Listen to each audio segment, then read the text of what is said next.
Have you ever found yourself at the end of a stage in life, looking out at the next stage in life and absolutely convinced that you want no part of it? Well, that's just what we have today. Welcome to Strip Cover Lit, where we squeeze the bigger picture out of literature.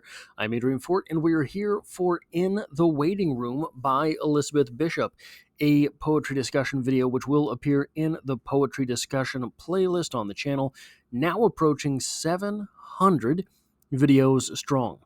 The poem itself reads as such. In Worcester, Massachusetts, I went with Aunt Consuelo to keep her dentist's appointment and sat and waited for her in the dentist's waiting room. It was winter. It got dark early. The waiting room was full of grown-up people, Arctics in overcoats, lamps, and magazines. My aunt was inside what seemed like a long time, and while I waited, I read the National Geographic I could read and carefully studied the photographs. The inside of a volcano, black and full of ashes. Then it was spilling over in rivulets of fire. Osa and Martin Johnson dressed in riding breeches, laced boots, and pith helmets. A dead man slung on a pole. Long pig, the caption read. Babies with pointed heads, wound round and round with string. Black naked women with necks, wound round and round with wire, like the necks of light bulbs. Their breasts were horrifying. I read it right straight through. I was too shy to stop. And then I looked at the cover. The yellow margins, the date. Suddenly, from inside came a pain, Aunt Consuelo's voice.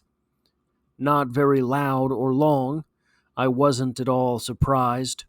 Even then, I knew she was a foolish, timid woman. I might have been embarrassed, but I wasn't.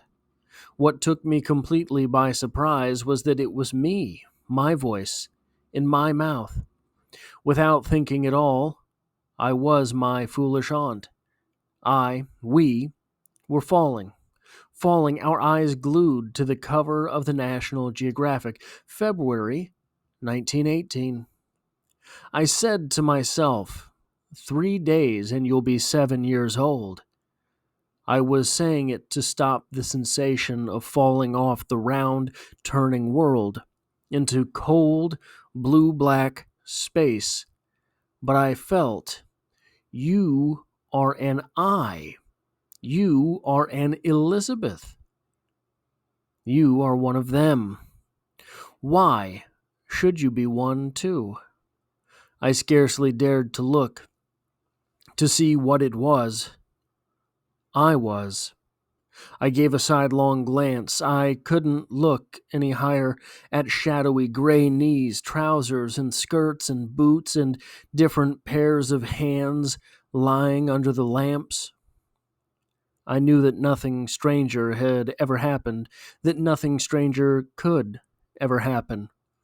Why should I be my aunt, or me, or anyone? What similarities, boots, hands, the family voice I felt in my throat, or even the National Geographic and those awful hanging breasts held us all together or made us all just one? How? I didn't know any word for it. How unlikely. How had I come to be here, like them, and overhear a cry of pain that could have got louder and worse, but hadn't? The waiting room was bright and too hot. It was sliding beneath a big black wave, another and another. Then I was back in it. The war was on. Outside in Worcester, Massachusetts, were night and slush and cold, and it was still the 5th of February, 1918. What we have in this poem, in my opinion, is a sample, an incident of thrownness.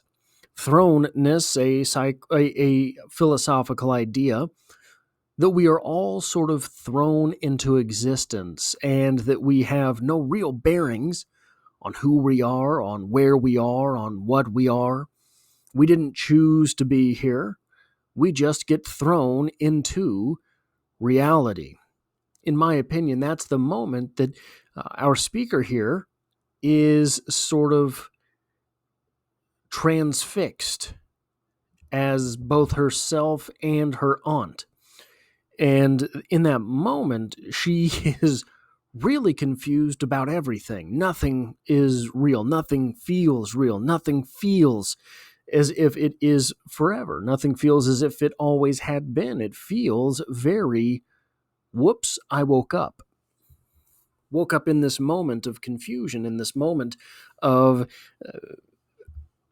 transcendence almost, but transcendence into what? We don't really know.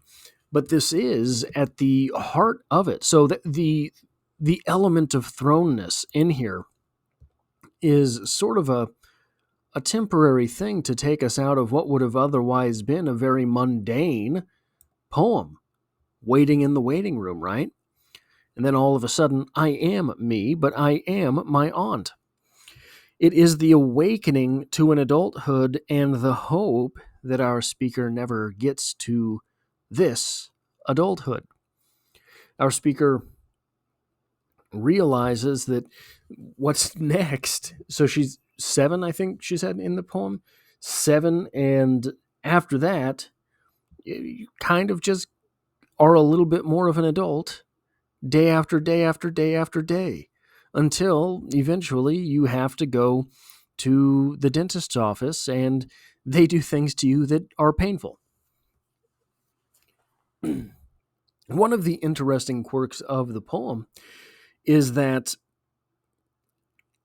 the aunt is there for her teeth.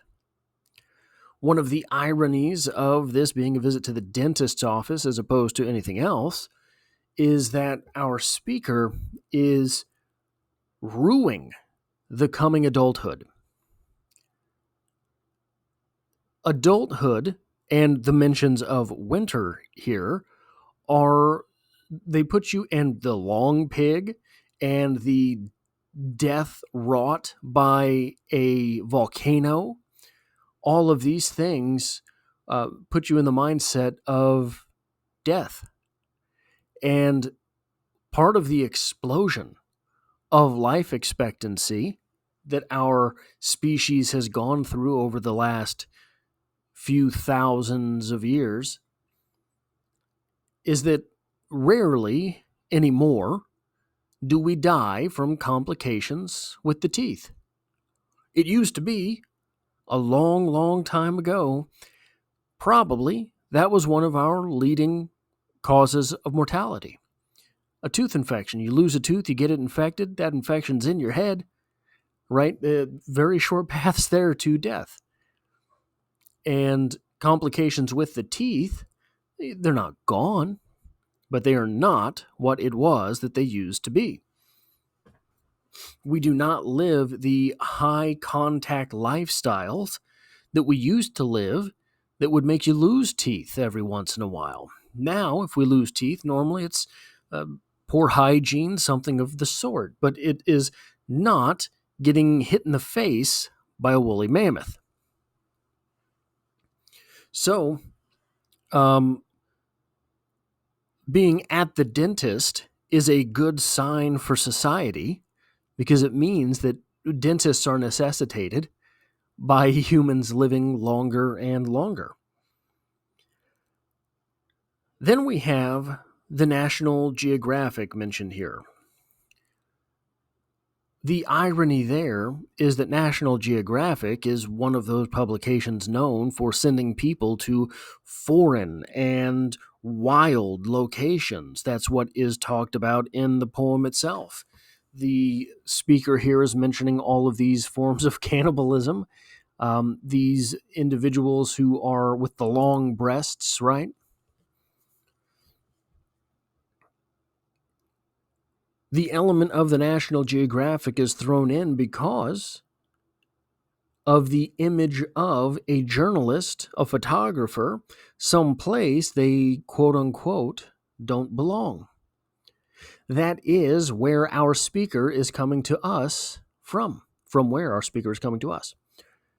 Our speaker does not belong, does not feel that she belongs in this place with these people, does not believe that she is one of them.